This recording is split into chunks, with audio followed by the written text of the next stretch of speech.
What if you could take your leadership to the next level, starting today?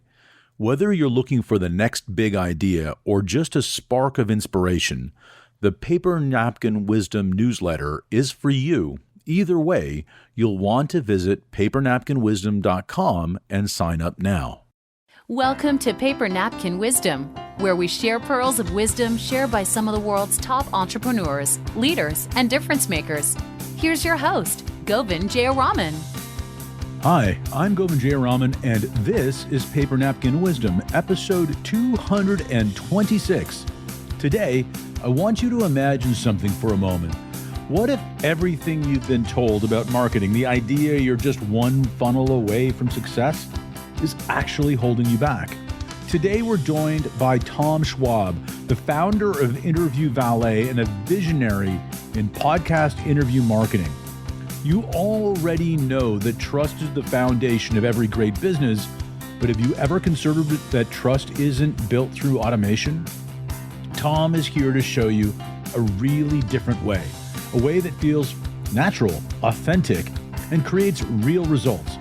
What could it mean for you if instead of chasing conversation, you focused on meaningful, high-impact conversations? As you listen, you might start to notice how this approach could change everything. So ask yourself, are you prioritizing transactions or relationships? Let's dive into my conversation with Tom. Tom Schwab, welcome to Paper Napkin Wisdom. I'm excited to have you with me here today. I am thrilled to be here. Thank you. Yeah, so you shared a fascinating paper napkin with me, and I'm really looking forward to diving in.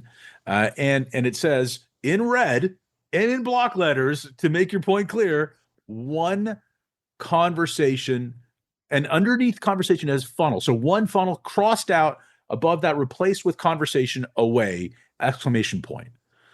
Why did you share that with me? I wish it would have been a bigger napkin, because that's like the biggest thing that I'm yelling right now is that everybody's talking about this one funnel away, right? Just everything, you just have to have a funnel. And I've looked at my life, and everything good has come through a conversation. And I think that's so powerful that sometimes we're getting so involved in the automation and dehumanizing people into leads and numbers and visitors. It's like, no, they're people. And conversations is what moves us forward, right? We can have conversations that ChatGPT and AI can't. And it's those meaningful conversations that make for a rich life and a profitable business. You know what I really think is interesting is you said one conversation away and not one relationship away. And I think that's interesting because you're focused on the lead of that, right? The lead of it is really meeting people, isn't it? Yeah, that's interesting. One relationship away. I could see that too, but I think it all starts with a conversation, right? And sometimes the conversations don't lead to a relationship, but they're still powerful, right? That conversation that exposes you to a different idea or a different person, right? The example that I love to use is, the conversation, right? That how I was introduced to my bride, right? I didn't make the perfect funnel and, do Facebook advertising to, 1 billion eligible women, right? No, I had a conversation, and one of my friends who knew Karen, introduced us, and we went for a run, the three of us, and we got to talk on that. And it was the conversation that did that. And as I look through my life, all of the great things have come through conversations. Now, some of the times the conversations could be new ideas through a podcast or a book, something like that. But I think it is that idea that what makes us humans is the conversations, and that relationships, as you said, are so important, but those are all built on conversations. Yeah. And what's really interesting about what you said about Karen and how you met her, your wife, was you had a conversation with somebody who also knew her and then put the two of you together. And that's what happens in conversations, right? That's when you're actually interested in what's going on. connections are being formed all around you and not necessarily even just directly. Yeah. And one of the things I love, you don't have on the podcast here, there's not a set format where you come in with, hey, here's 12 questions that I'm going to ask you. That's not a conversation, right? That's an interview or a script, right? If I was applying for the busboy job at the restaurant, all right, that's an interview. Ask me the 12 questions. But the conversations are powerful because both parties come into it wanting to share, wanting to learn, and the magic happens from that conversation.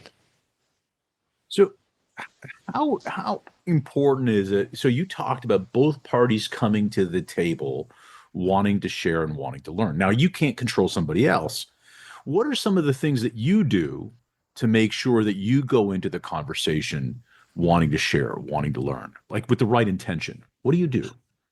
Yeah, and that's great. It's like setting that intention beforehand. So is this being on a podcast? Is that a conversation? Well, if somebody's listening to me, I'm in their ears. But I always set that intention of I'm here to bring value, right? I'm here to share what I know, what's what I have learned throughout my life and my viewpoints on that. I'm not here to argue with somebody whether or not they're right or they're wrong. And I'm here to share what I know, but also be open to what other people know. Yeah, yeah, and in doing that, when we come to share, we come to learn, and if we're coming into something as a student, I think there's a lot of value there automatically, isn't there? There is. And one of the themes that has been so powerful in my life, and when we were talking about what the napkin wisdom is, I could have flipped that napkin over and I would have thought, oh, maybe I'll write this. The other one is, what's ordinary to you is amazing to others, right? We all underestimate what we know and overestimate what other people know. And so bringing that to the conversation of knowing that I have something through my knowledge, my expertise, my life experience that I can add to this, and knowing that other person has a viewpoint that I can learn from. It's like that whole thing of I do mentoring through the Entrepreneurs Organization, and people say, "Well, why do you do it?" Because I learn more than I teach. Right. Because the questions that these young entrepreneurs are asking are ones that I need to be asking myself. Yeah, it's so important to understand that in teaching we learn. I mean, my mom used to, mom wisdom. My mom used to always say, "Hey, you want to learn something? Teach it to somebody else." And that's a really great way to break it down. And isn't that sort of what you're saying here? That if you come to give value, you have to understand the value, and you end up understanding the value through someone else's eyes too. Yeah. And it's, you said, what do you do? I think it's intention, right? Mm. And you can sort of see that with people's conversations, right? The people that walk up and they're there to sell you something, right? Mm. And the conversation is short and it doesn't work well. And then there's other conversations that are interesting. They challenge you to look at the world in a different way, right? And you're like, that was a great conversation. I want to listen more on that, or I want to continue that conversation again. And I think of one of our clients, Bix Bixon. He said that most people don't have a future; they just have an extenuation of the past. Whatever I did yesterday, I'll do tomorrow. Right? My New Year's resolution is to do 10% more of this, 5% less of that. That's not a future; it's a continuation of the past. And he said, a future is when you have a vision of something, and then you have the conversations that draw you to that. And to me, that's what a conversation is. So when you're having a conversation, I love this idea of having a vision for something, right? How does that play out in that but you're not preordaining the conversation to go a certain way by having a vision for the conversation, right? You're more having a vision for discovery or a vision of an open door, not necessarily you're not painting all the walls and making that super clear, are you? No, and I think your point there of having an intention and some framework behind it, right? If it's just two random people getting together and having a conversation, well, it's awkward at the beginning. It's like, I start talking about football and you start talking about soccer, right? And there's that disconnect there. And so to know, why are we here? What are we trying to do? What commonalities do we have? Because one of the things is, you can't say enough of the right things to the wrong people. So, make sure you're in the right audience there. Making sure you've got the conversation there. I like that. Can't say enough the wrong things to the wrong people. I want to go back to this idea of funnels and automation, right? Because everybody is talking about funnels and automation, funnels and automation. Today, I was talking to I was at the gym, I was talking to my trainer, and he was saying to me, what's funny is all through life, people are talking about all this automation stuff. It's really just about your contacts. And I didn't know that we were going to go here that quickly in our conversation today, but it's really the same thing. It's all about just nurturing our contacts. He said it used to be a mail list. Now it's an email list. And you know what? It's still just a contact list, isn't it? It's still just about the connections and the conversations. Well, yeah. What you said before, relationships, right? Can you have a relationship without a conversation? Right. And so sometimes people will have an email list, right? How big's your email list? Or, I've got 500,000 followers on Instagram. Really?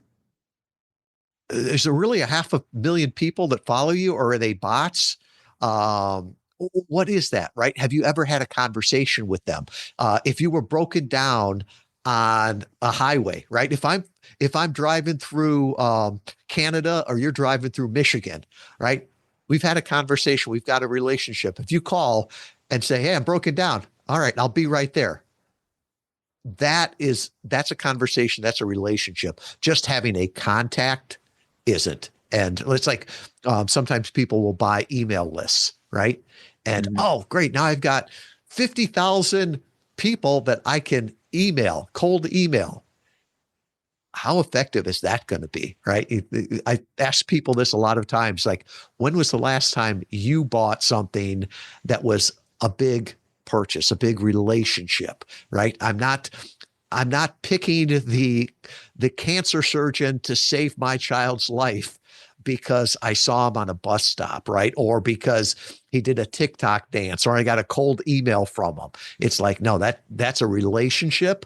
I'm probably having a conversation with somebody that I know and say, who's the best, right? Yeah. So you talked about, 500,000 followers on Instagram or TikTok or whatever. And those are real vanity metrics, right? People get really caught up in these vanity metrics that aren't the same thing as profit metrics. You wouldn't count them in the same way, would you? No, it's like, what are you optimizing for? Yeah. Right? Are you optimizing for profits, or are you optimizing for contacts? Are you optimizing for leads, right? Every day I get emails. Hey, we can get you more leads. We can get you, 10 conversations with your ideal prospects a day. It's like, no, I want more profits, right? And that comes from ideal clients that value what you do. So it's not just the activity there. And as you said, the vanity metric there, I'm like, I had to think of my own LinkedIn, right? I've got 14,000 contacts on LinkedIn. Are they relationships? No. All right. Every now and then I'll get somebody that says, hey, I see that you're connected with so-and-so on LinkedIn. Could you give me an introduction? Well, if I know both people, I am thrilled to give an introduction. I love to do that. But I got to say, the vast majority of them on there, it's like, we're connected, but I really don't know who they are. I go through the messages and my records, and it's like, yeah, we've never had a connection. So we're connected, but we don't have a relationship.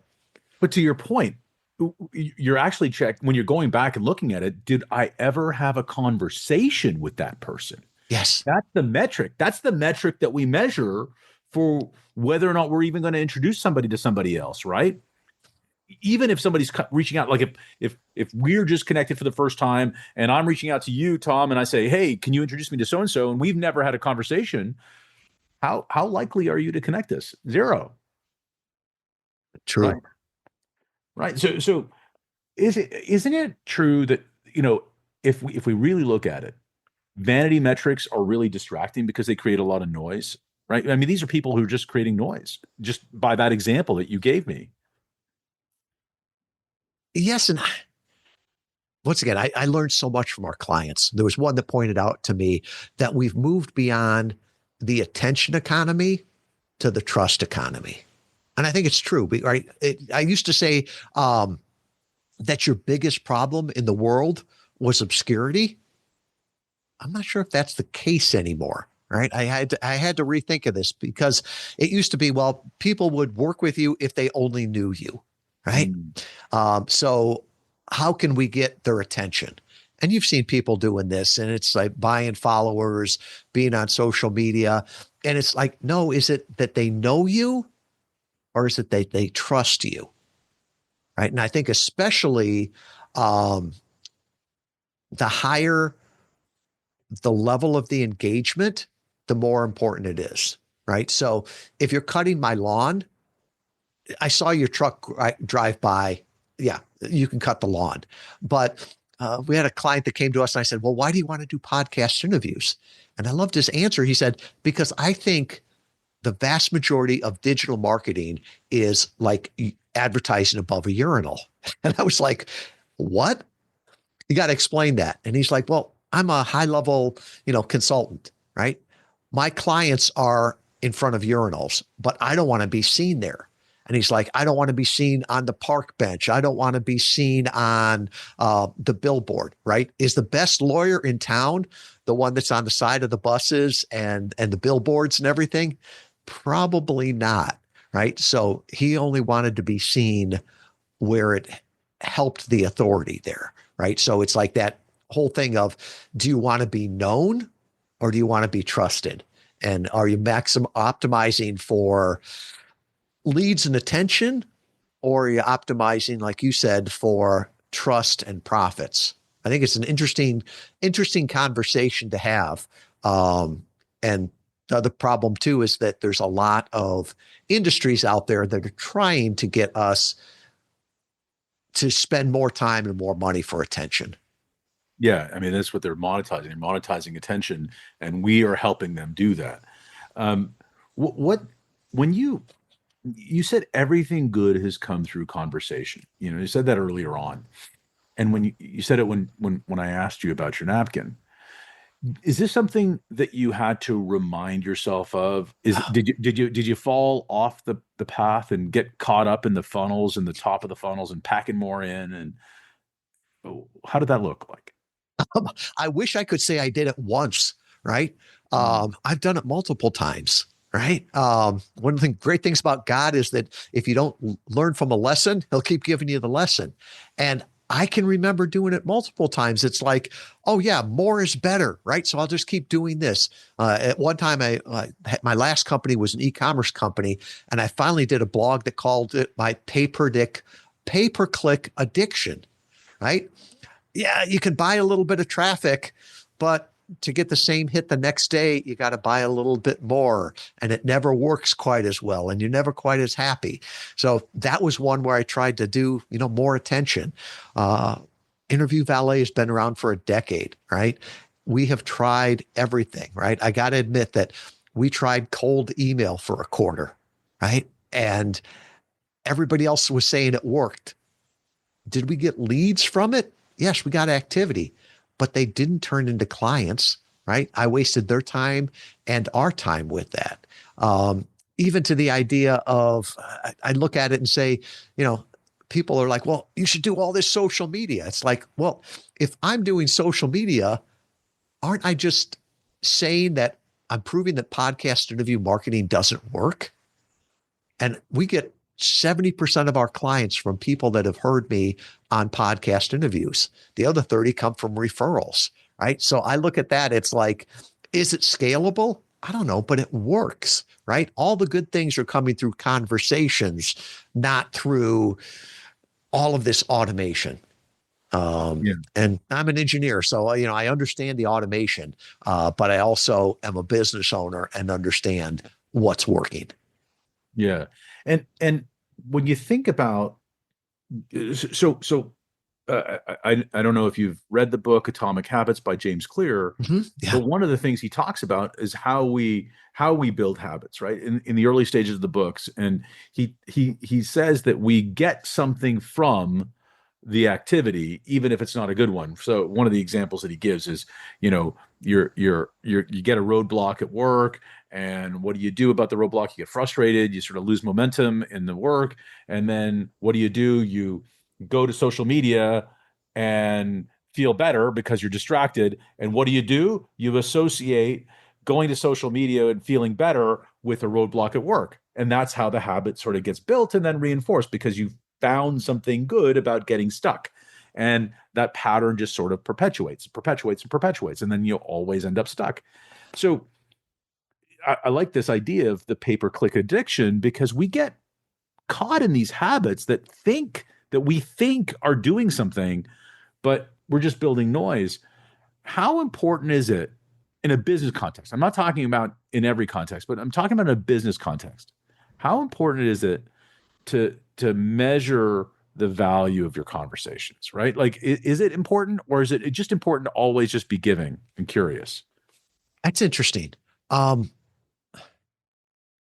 someone is out there saying, that's all really nice, Tom, but I don't have all that time. Okay. I would push back and say, are you trying to close a transaction or build a business? Both of them are important, but they're not the same thing, right? Just chasing a transaction, that'll put some money in the bank today, but that's not the same thing as building a business, right? Building a business comes from long-term referrals, happy clients, not just trying to churn new clients in. I think when you were talking about that, we get this addiction to data also. And I'll give Rand Fishkin from SEO Moz. He's the first one I heard this story from. He's like one of the big thought leaders in SEO. He's got a new company now called Spark Toro that's amazing. But he gives the example. He's like, if he was at a conference talking, right, and somebody heard him, and they're like, oh, I want to work with him. They misspelled his name, but Google got him to the right place.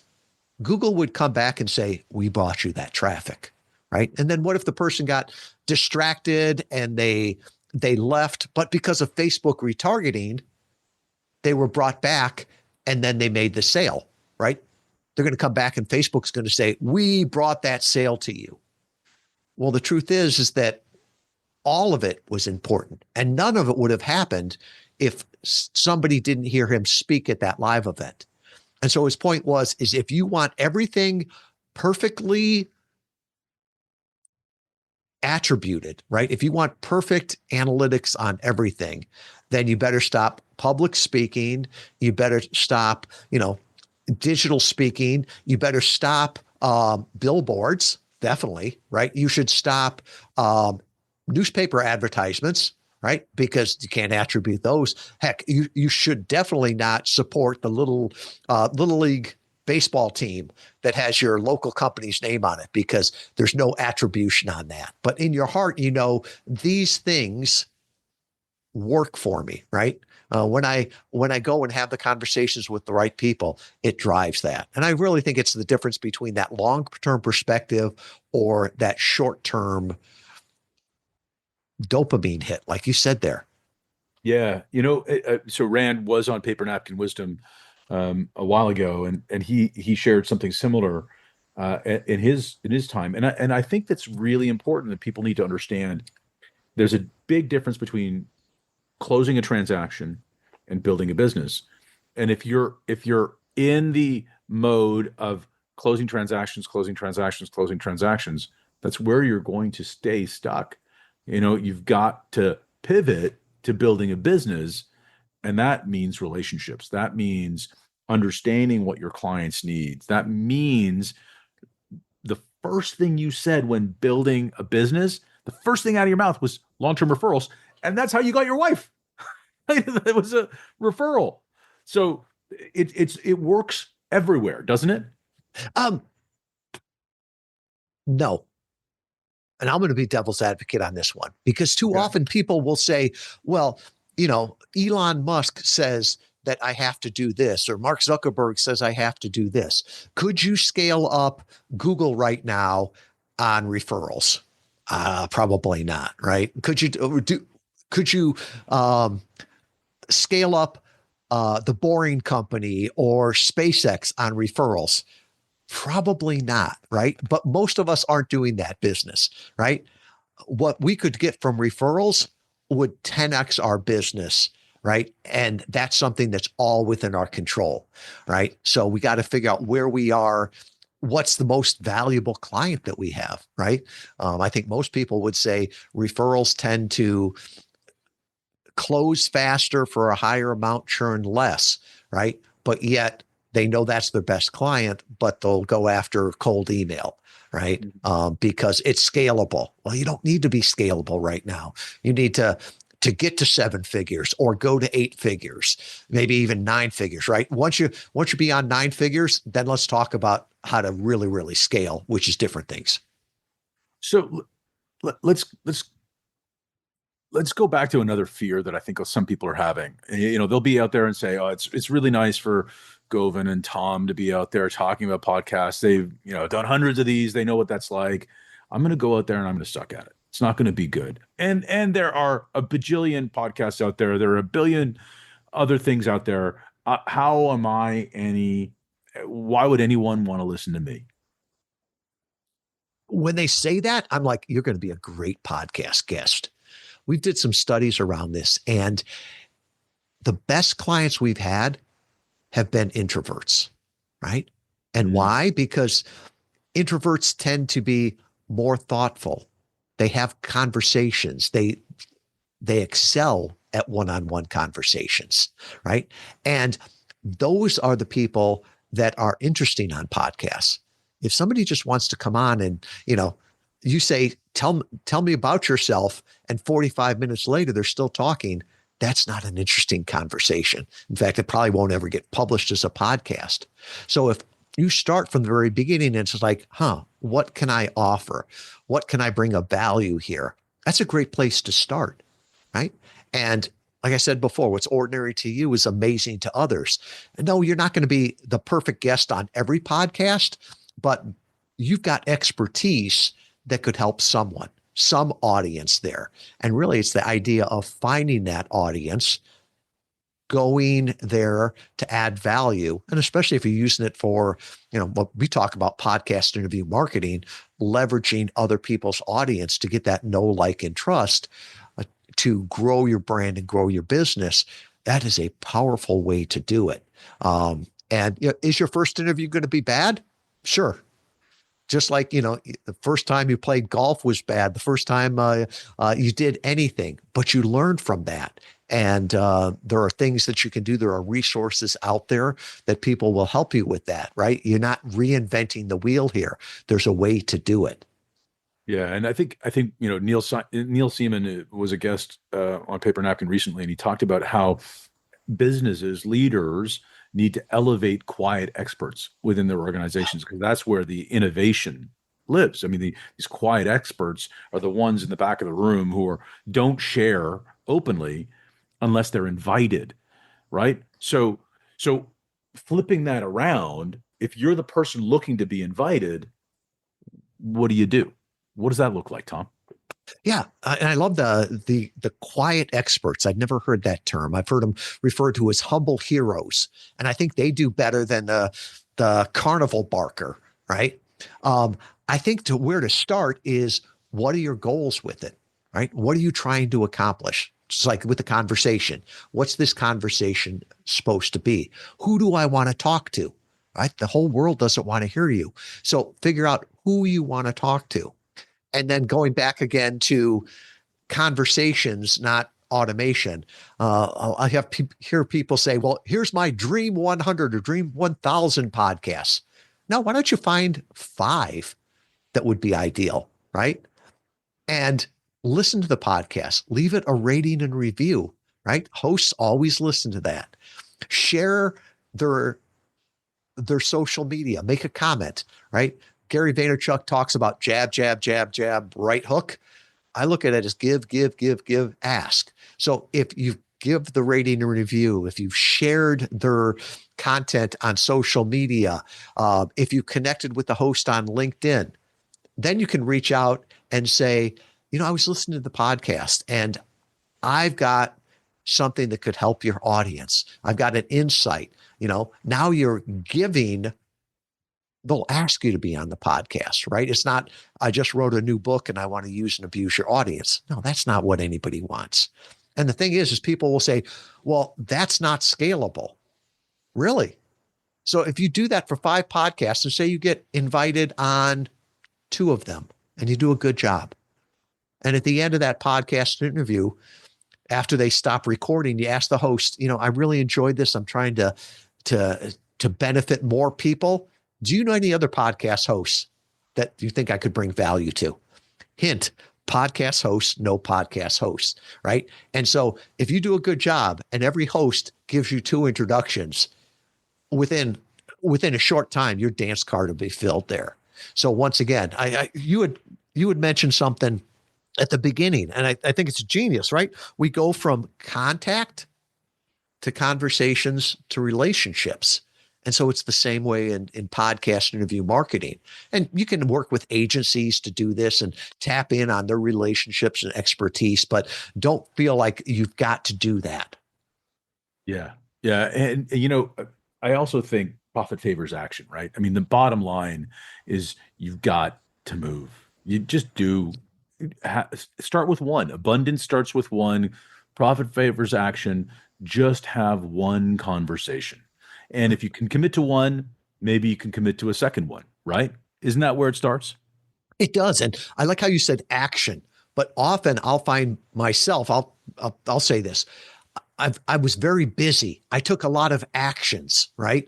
I cleaned up the CRM. I did this. I found all the misspellings on the website. I built this automation. It's like, wow. Did you talk with any customers? No. Yeah. Right. So I was busy. I was active, but I wasn't effective. Right. And today it's getting easier and easier to be efficient at things that are less effective. So we really need to make sure we're taking the right activity too. Yeah. I mean, if you're going to have a conversation, the first place to have a conversation is with a client. One of the things that I like to try to remember is the sun rises and sets every day with your clients. And if you have a conversation, sunrise, the beginning of the day with one of your clients, and you finish your day with a conversation with a client, then you will have had a good day because you will have had 2 conversations. And if you do that every day, and then maybe you have more than 2, it builds and it builds and it builds. Sunrise, sunset, every day. Make it happen. And that's not hard to do, right? We're just talking about 2 conversations to start with and grow from there. Yeah. It's interesting that you say that. One of the phrases we used to use in the Navy was you have to know right answer when told. And that is so important in business too, because I can think when we first started out here, right, the best piece of fiction I've ever read or written was my business plan, right? All the graphs went up and to the right. And then you start testing it with clients and they'll tell you what they love and what they loathe. Interview Valet was supposed to start out with this cheesy little PDF book and a course. And I never took the course out of beta because the clients that were honest with me, they're like, listen, I don't want to learn how to do this. I just want you to do it. I mean, to the point where one of the beta testers came up and said, you should call the agency Interview Valet. I bought the domain. I'll give it to you. And I'm like, well, I don't want to do an agency. He's like, well, you're not helping anybody with this cheesy little course. Oh, okay.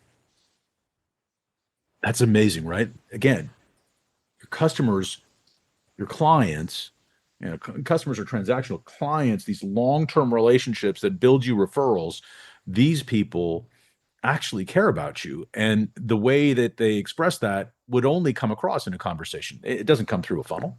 You can't pound that through a funnel. It doesn't work, right? That's amazing.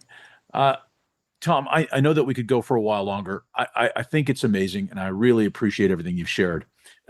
Is there anybody, one of the things that we're doing to spread kindness and spread good momentum around the internet world and in the podcast world is ending each podcast with a shout out. Do you have anybody you want to shout out today? What came to mind is Captain Bill Hayden, who was the one that taught me what's ordinary to you is amazing to others. Now, he went on to become Admiral Bill Hayden, but I knew him when he was the skipper of the USS Abraham Lincoln, right? And we were on the aircraft carrier there, and I was a nuke below decks, running the nuclear power plants. It was just a job. It was normal to me. But there were other people that were up there, flying fighter jets. And it's like, oh, that's amazing. To them, it was just a normal job. And he was the one that pointed out to me, what's ordinary to you is amazing to others. And I will ever be grateful for them. I've kept in touch with them over the years on that. He's a great guy. He's down in Virginia Beach, Virginia. Bill Hayden is awesome. Well, thank you, Admiral Hayden, for that beautiful message, because it's something that I've underlined and circled in our notes today. Thank you, Tom. Thank you. And just like that, another powerful episode of Paper Napkin Wisdom comes to a close. Before you move on with your day, take a moment to reflect, because something Tom Schwab shared today might already be shifting the way you think about marketing. What if success wasn't a funnel away, but a conversation away? When you build trust, you don't need complicated sales sequence. People don't buy from businesses, they buy from people they trust. And trust is built through dialogue, not through automation. Every conversation is an opportunity. Imagine the doors that could open when you start focusing on connection over conversation. Your story really matters. The more authentically you share it, the more people will resonate with you. One conversation can change everything. And when you repurpose that conversation, its impact grows exponentially. Now ask yourself, what's the one idea from this episode you could apply today? And here's what I invite you to do.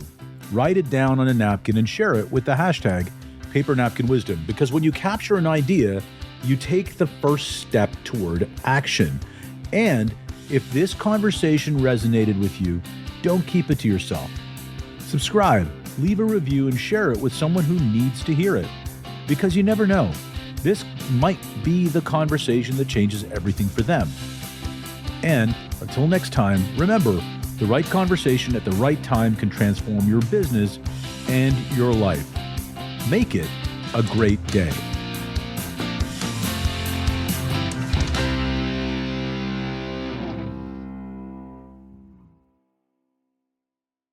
The way we work is changing every day, thanks in large part to the internet. So if you're an online creator, what can you do to create a sustainable future for yourself? On Attach Your Resume, creators share how their jobs work, especially during times like these where big changes are happening in the online world. Listen to interviews with internet reporter Taylor Lorenz, CEO of Patreon Jack Conte, representatives from Defector, Aftermath, and more. Whether you're an online creator yourself or curious about what's going on in the online Wild West, search Attach Your Resume wherever you listen to your podcasts.